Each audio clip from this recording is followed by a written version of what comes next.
can argue about how good the evidence is, but there's certainly some studies showing that vitamin D deficiency correlated with severe cases of COVID. And that's one of these harmless things that, I mean, Fauci, in one interview, I think, in Instagram, did say, yeah, he takes vitamin D.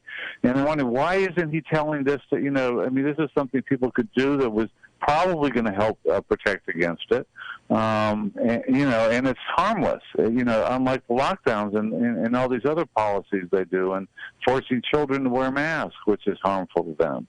It was just, bizarre the way they were so intent on exercising this power, and they were ignoring, simpler, cheaper solutions.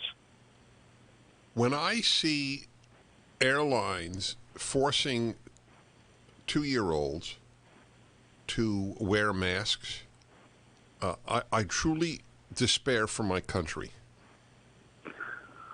I agree. It's child abuse. I mean, I think, I did a piece for City Journal called Much to Forgive, that it's horrible what we have done to our children, and people who claim to, be concerned about the most vulnerable members of society, and then doing this to children, and forcing them to wear. When I see 5-year-olds on playgrounds outside wearing masks, it's just, it's horrible what we've done to kids, and it's really just, just to appease the neurotic fears of some adults and the sort of cavalier wishes of these autocrats, who just want to order, I mean, Fauci and these autocrats, all they care about is minimizing COVID. They don't care what damage it does to people's lives. That's the whole point. They don't care what damage it does.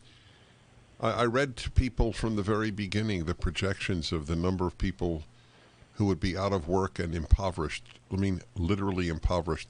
It was rich people who set policies to ruin the lives of poor people. Is that a fair statement? Exactly. The laptop class went on working, at home and causes economic devastation, for other people. It's, worldwide.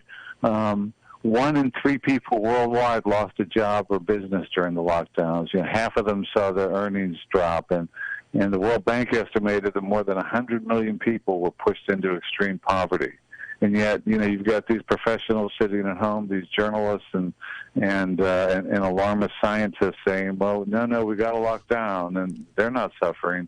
And it was, and it was terrible what Silicon Valley did, censoring the debate about this while they're prospering from these lockdowns, Facebook and YouTube and Google that are bankrupting local businesses. I mean, it was just horrible.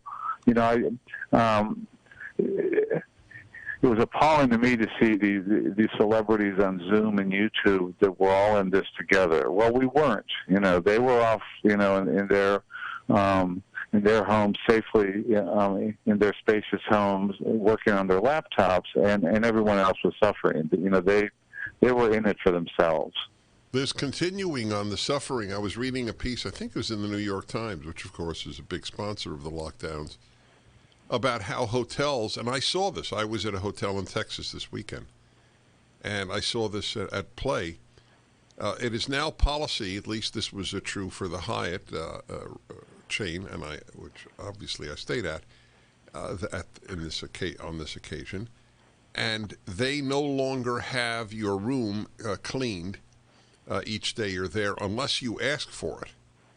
Mm-hmm. And so what is a result is that a lot of people are no longer getting their jobs back in the hotel industry.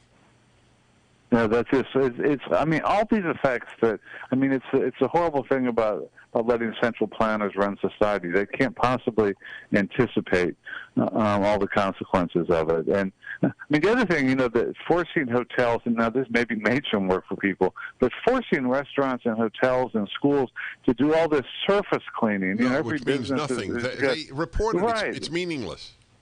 Right, and they knew this last year that it wasn't really spreading by surface contamination. Right. But they never bothered. They couldn't be bothered to say, you know what, I know you're doing enough. You skip the surface cleaning. You don't have to do that anymore. And think how many billions of dollars and hours were spent. They still hand you these moronic wipies when you come on the airplane. I know, it's just insane. I mean, once you create this climate of fear, it's you can't unring that bell. And I still see people walking around, vaccinated people, driving, wearing masks outside. It's just, I mean, it's awful. I mean, we count on leaders. They're supposed to, keep calm and carry on and give us good advice. They Instead, carry on, but they don't keep calm. Anyway, listen, we'll do a part 2. You wrote a magnificent piece, John Tierney. Thank you. Thank you very much, Dennis. The piece is up at DennisPrager.com. It is the best summary of the last year and a half that I know of. We shall return. I'm Dennis Prager.